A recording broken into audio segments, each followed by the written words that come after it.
ዕድሜዎ በፍጥነት እንዲገፉ የሚያደርጉ 10 የምግብ አይነቶች። ዕድሜ ቁጥር ብቻ እንደሆነና ምግብ ማለት ደግሞ የካሎሪ ጉዳይ ብቻ እንደሆነ ሰምተው ይሆናል። ነገር ግን ያልተነገረውት እውነት አለ። እርጅና ማለት በእውነቱ የሴል መጎዳት ማለት ሲሆን፣ አንዳንድ ምግቦች ደግሞ በተመገቧቸው ቁጥር ያንን ጉዳት ያፋጥኑታል። ቆዳዎ፣ አእምሮና የመገጣጠሚያ አካላቶ ተራ ወይም ጤናማ ናቸው ብለው በሚያስቧቸው ምግቦች ምክንያት በፍጥነት እያረጁ ነው። ዛሬ ከመጥፎ እስከ በጣም መጥፎ አስከፊ የሆኑትን 10 የእርጅና አፋጣኝ ምግቦችን እንመለከታለን። ቁጥር 10 ማርጋሪን። ማርጋሪን የሚሰራው እንደ አኩሪ አተርና ካኖላ ካሉ የፈሳሽ አትክልት ዘይቶች ነው። እነዚህ ፈሳሽ ዘይቶች ወደ ጠጣርነት ለመለወጥ በጣም ጠንካራ የሆነ የኢንዱስትሪ ሂደት ይከናወናል። ትራንስፋት ዘይቶች በሃይድሮጂን እንዲደበደቡ ይደረጋል። በዚህ ሂደት ውስጥ ትራንስፋት የሚባል ጎጂ ስብ ይፈጠራል። ኦክሳይድ መሆን እዚህ ዘይቶች ገና በፋብሪካ ውስጥ በከፍተኛ ሙቀትና ግፊት ስለሚሰሩ ገና ሳይገዟቸው በመደርደሪያ ላይ ሳሉ ኦክሳይድ የሆኑ የተበላሹ ናቸው። ሰው ሰራሽ መዋቅር ትራንስፋት ከተፈጥሮ ውጪ የሆነና በሰው እጅ የተፈጠረ ሞለኪል ነው። ከምግብ ይልቅ ወደ ፕላስቲክ የቀረበ በመሆኑ ለሰውነታችን ባዮሎጂ እንግዳ ነው። በሰውነታችን ላይ የሚያመጣው ጉዳት፣ እነዚህን ስቦች ስንመገብ ወደ ሴል ሽፋናችን ውስጥ ይገባሉ። የሴል ሽፋን ደግሞ ለአካላችን እጅግ አስፈላጊ መዋቅር ነው። አንደኛ የመረጃ መዛባት። አእምሮ መልእክቶችን የሚያስተላልፈው በእነዚህ ሽፋኖች በኩል ነው። ትራንስፋት ሽፋን እንዲደድር ስለሚያደርግ የመረጃ ልውውጥ ያዛባል። ሁለተኛ እብጠት ኢንፍላሜሽን፣ በሰውነት ውስጥ ስር የሰደደ መቆጣትን፣ እብጠትን ያነሳሳል። ሶስተኛ የኃይል እጥረት፣ ሴሎቻችን ኃይል ኤቲፒ የሚያመነጩበትን ሂደት ያውካል። ምን መጠቀም ይገባል? ማርጋሪንና በሰው ሰራሽ ስቦች ፋንታ ተፈጥሯዊ የሆኑትን ይጠቀሙ። ቅቤ፣ ንጥር ቅቤ፣ የእንስሳት ስብና ወይራ ዘይት፣ ኤክስትራ ቨርጂን ኦሊቭ ኦይል። እነዚህ ምግቦች ተፈጥሯዊ መዋቅራቸው ያልተቀየረና በትንሹ የተቀነባበሩ ናቸው። የሚቆጨው ነገር ሳቹሬትድ ፋት ጎጂ ናቸው ተብለው ስለታመነ ማርጋሪን እንደ ጤናማ አማራጭ መቅረቡ ነው። ነገር ግን ሳቹሬትድ ፋቶች የማይለወጡ ስቴብል በመሆናቸው ለጤና የተሻሉ ናቸው። ሌሎች ምሳሌዎች ፖፕኮርን፣ ፋንዲሻ ቀደም ሲል በሲኒማ ቤቶች ውስጥ በኮኮናት ዘይት ይዘጋጁ ነበር። አሁን ግን በሰዎች ፍርሃት ምክንያት በአኩሪ አተር ወይም በካኖላ ዘይት ተተክተዋል። ጣዕም እንዲኖረው ደግሞ ሰው ሰራሽ የቅቤ ጣዕም ይጨመርበታል። ፍሬንች ፍራይዝ ድሮ የሚጠበሰው በበሬ ስብ ነበር። አሁን ግን በኬሚካሎች በተሞሉ የአኩሪ አተር ዘይትና በሰው ሰራሽ የሥጋ ጣዕም ተቀይረዋል። ባጭሩ ከተፈጥሯዊና ጠቃሚ ምግቦች ወደ ኬሚካል የበዛባቸው በሰውነታችን እብጠት መንስኤ ወደሚሆኑና እርጅናን ወደሚያፋጥኑ ምግቦች ተሸጋግረናል። በምህንድስና የተፈጠሩ ምግቦች ጤና ወይስ በሽታ? እንደ እውነቱ ከሆነ ውጤቱ በምህንድስና የመጣ በሽታ ሆኖ አልፎታል። ብዙዎቻችን ለሳይንስ ትልቅ ክብር አለን። በሳይንስና በምህንድስና ውጤት ያገኘነው ዘመናዊና ምቹ ሕይወት ያስደስታል። ነገር ግን ይህንን ያስቡት፣ የሰው ልጅ ጨረቃ ላይ መውጣት ይችላል፣ በሌሎች ፕላኔቶች ላይም ማረፍ ይችላል። እንዲሁም ሰው ሰራሽ አስተውሎት አርቲፊሻል ኢንተሊጀንት መፍጠር ይችላል። ይህ ሁሉ አስደናቂ ቢሆንም አንዲት የሴል ቅንጣት እንኳን ከባዶ መፍጠር አንችልም። ሳይንቲስቶች ሕይወት ያላቸው ነገሮች ፈጠርን ሲሉ ወይም ክሎን ሲያደርጉ የተፈጥሮን ሞለኪሎች እንደገና ከማደራጀት ባለፈ አዲስ ሴል እየፈጠሩ አይደለም። አንዲት የሳር ቅጠል እንኳን መፍጠር አንችልም። ተፈጥሮ ግን በቢሊዮኖች የሚቆጠሩትን በየቀኑ ታበቅላለች። ስለዚህ አንዲትን ሴል ወይም የሳር ቅጠል መፍጠር ካልቻልን እንዴት ምግብ መፍጠር እንችላለን ብለን እናስባለን? የምግብ ሥራን ለተፈጥሮ ማዘር ኔቸር መተው ያለብን ይመስለኛል። ቁጥር 9 የፍራፍሬ ጭማቂ ፍሩት ጁስ። የፍራፍሬ ጭማቂ ብዙ ጊዜ እንደ ጤናማ መጠጥ ይነገራል። ለምሳሌ ለቪታሚን ሲ ሲባል ጠዋት የብርቱካን ጭማቂ እንዲጠጡ ይመከራል። ነገር ግን የፍራፍሬ ጭማቂ ማለት ፋይበር የሌለው የተከማቸ ስኳር ማለት ነው። ከለስላሳ መጠጦች ጋር ያለው ተመሳሳይነት አብዛኛው የብርቱካን ወይም የአፕል ጭማቂ ከአንድ ኩባያ ለስላሳ መጠጥ እኩል ወይም የበለጠ ስኳር ይይዛል።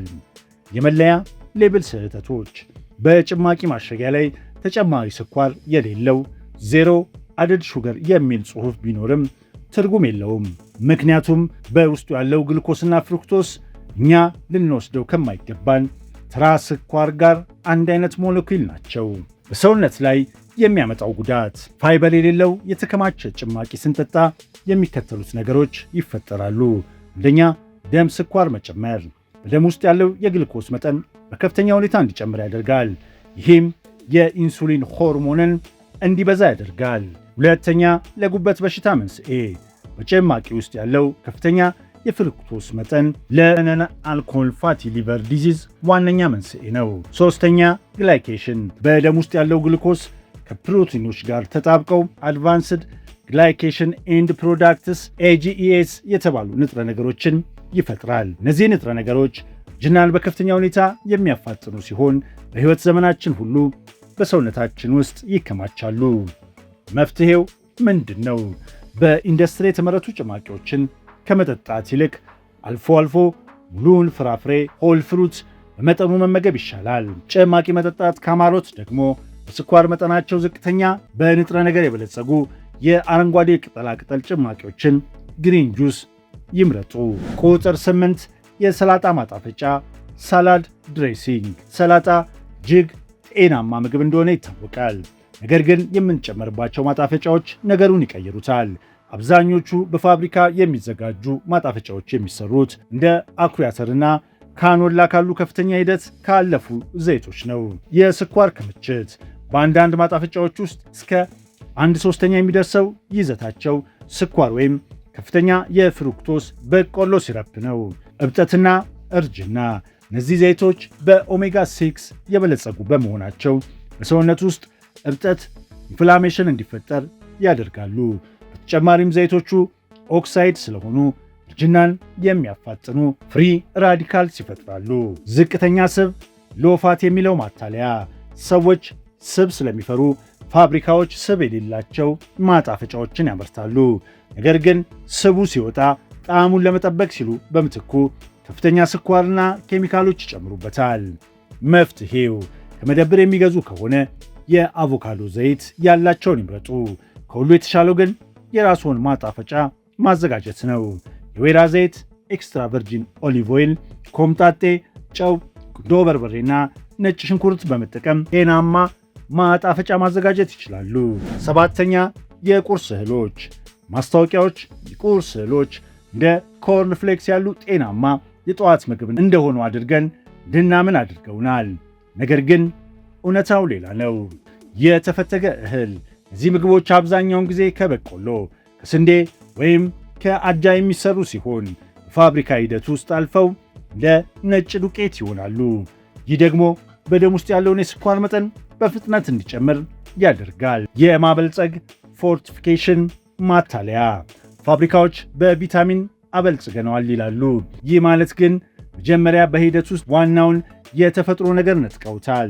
ለምሳሌ 1000 ብር ወስደው በኋላ ላይ በጣም ጥቂት ሰው ሰራሽ ቪታሚን 1 ሳንቲም መልሰው ሰጥተውታል። አበልጽገንልሃል እንደማለት። የኢንሱሊን መዛባት። ቁርስ የዕለቱ ትልቅ ምግብ ነው ቢባልም የእህል ዘሮችን መመገብ ግን የዕለቱ ትልቅ የኢንሱሊን መጨመሪያ ነው። ይህም ቀኑን ሙሉ የደም ስኳርና ስሜቶ ሙዶን ለዥዋዥዌ ያደርገዋል። መፍትሄው ከእነዚህ ምግቦች ይልቅ ጠዋት ላይ የተወሰኑ ስብ፣ ፕሮቲን ለምሳሌ እንቁላል መመገብ ለጤናው እጅግ የተሻለ ነው። የተሻለ ቁርስ አማራጮች ከላይ የተጠቀሱት የኢንዱስትሪ እህሎች ከመመገብ ይልቅ ፕሮቲንና ጤናማ ስብ ያላቸው ምግቦች መምረጥ የተሻለ ነው። ለምሳሌ ኦምሌት ጤናማ ከሆነው ሃምና ከአትክልቶች ጋር የተሰራ እንቁላል። የቤት እርጎ ቤት ውስጥ የሚዘጋጅ እርጎ በባክቴሪያ የበለጸገና የስኳር መጠኑ ዝቅተኛ እንዲሆን ማድረግ ይቻላል። ሙሉ ስብ ያለው እርጎ ይጠቀሙ። አንዳንዴም እርጎ ላይ የተፈጨ ቺያ ፍሬና የዱባ ፍሬ መጨመር ይችላሉ። ይህ ለሆድ ዕቃ ጤና ጠቃሚ የሆኑ ባክቴሪያዎችን፣ ፋይበር፣ ኦሜጋ 3 እና ማዕድናትን ይሰጣል። ጾም ኢንተርሚተንት ፋስቲንግ ሌላው አማራጭ ደግሞ ቁርስን ጨርሶ መተው ነው። ይህ ለአንዳንዶች አስደንጋጭ ቢመስልም ሳይበሉ መቆየት አይጎዳም፣ እንዲያውም ለጤናው ጠቃሚ ነው። ቁጥር 6 የተቀነባበሩ ስጋዎች ፕሮሰስድ ሚት። የእነዚህ ምግቦች ጉዳት እንዳዘገጃጀታቸውና እንደተጨመረባቸው ኬሚካሎች ይለያያል። ናይትሬትስ በተፈጥሮ የሚገኝ ቢሆንም ወደ ስጋ ተጨምሮ በከፍተኛ ሙቀት ሲበስል፣ ለምሳሌ ሲጠበስ ወይም ግሪል ሲደረግ ናይትሮሳሚን የተባሉ ጎጂ ንጥረ ነገሮች ይፈጥራል። እነዚህ ንጥረ ነገሮች ዲኤንኤ መጎዳት መንስኤ እንደሆኑ ይታወቃል። ስለዚህ እንደ ሶሴጅ፣ ሆትዶግ እና ቤከን ያሉትን ሁል ጊዜ መመገብ አይመከርም። የጨው መጠን እነዚህ ምግቦች በጣም ጨዋማ ናቸው። ጨው በራሱ ችግር ባይሆንም አትክልት የማንበላ ከሆነና ፖታሲየም ካላገኘን በሰውነታችን ውስጥ ያለው የሶዲየም እና ፖታሲየም ሚዛን ይዛባል። የእንስሳቱ አመጋገብ ፋብሪካ የሚረቡ እንስሳት በቆሎና እህል ስለሚበሉ ስጋቸው በኦሜጋ 6 የተሞላ ነው። ይህ ደግሞ በሰውነታችን ውስጥ እብጠት፣ ኢንፍላሜሽን እንዲፈጠር ያደርጋል። ሳር ከሚመገቡ ግራስ ፊድ እንስሳት የሚገኝ ስጋ ግን ተመጣጣኝ የሆነ ኦሜጋ 3 እና ኦሜጋ 6 አለው። መከላከያ ኬሚካሎች ፕሪዘርቫቲቭስ፣ በእነዚህ ስጋዎች ውስጥ የሚጨመሩ መከላከያዎች በሆዳችን ውስጥ ያሉትን ጠቃሚ ባክቴሪያዎች ያጠፋሉ። መፍትሄው አብዛኛውን ጊዜ ትኩስ ስጋ፣ አሳን ወይም የዶሮ ስጋን ይጠቀሙ። የተቀነባበሩ ስጋዎችን መግዛት ካለቦት ደግሞ ኬሚካል፣ ስኳርና መከላከያ የሌለባቸው ዴሊሚት በጥንቃቄ መርጠው ይግዙ። እነሱም ቢሆኑ አልፎ አልፎ ብቻ ቢመገቡት ይመረጣል። ቁጥር 5 በዘይት ውስጥ ተነክረው የሚጠበሱ ምግቦች። እዚህ ጋርም ያው ችግር ያለባቸው የአትክልት ዘይቶች፣ አኩሪ አተር፣ ካኖላ ወይም በቆሎ ዘይት እናገኛለን። እነዚህ ዘይቶች በፋብሪካ ውስጥ ለከፍተኛ ሙቀት ተጋልጠዋል። አሁን ደግሞ በድጋሚ ከኦክሲጅን ጋር ንክኪ ባለው ሁኔታ ለከፍተኛ ሙቀት ይጋለጣሉ። መርዛማ ንጥረ ነገሮች። ይህ ከፍተኛ ሙቀት አክሪላማይድና አልዲሃይድ የተባሉ ንጥረ ነገሮችን ይፈጥራል። እነዚህ ንጥረ ነገሮች ለነርቭ መዛባትና ካንሰር አምጪ እንደሆኑ ይታወቃሉ። የጉበት ጫና። በእነዚህ ዘይቶች ውስጥ የሚፈጠሩ የጎንዮሽ ውጤቶች ጉበትን ከልክ በላይ ያስጨንቁታል። የዘይት መደጋገም። አብዛኛው ሰው እነዚህን ምግቦች የሚበላው ከሬስቶራንቶች ነው። በእነዚህ ቦታዎች ዘይቱ ቀኑን ሙሉ ደጋግሞ ጥቅም ላይ ይውላል።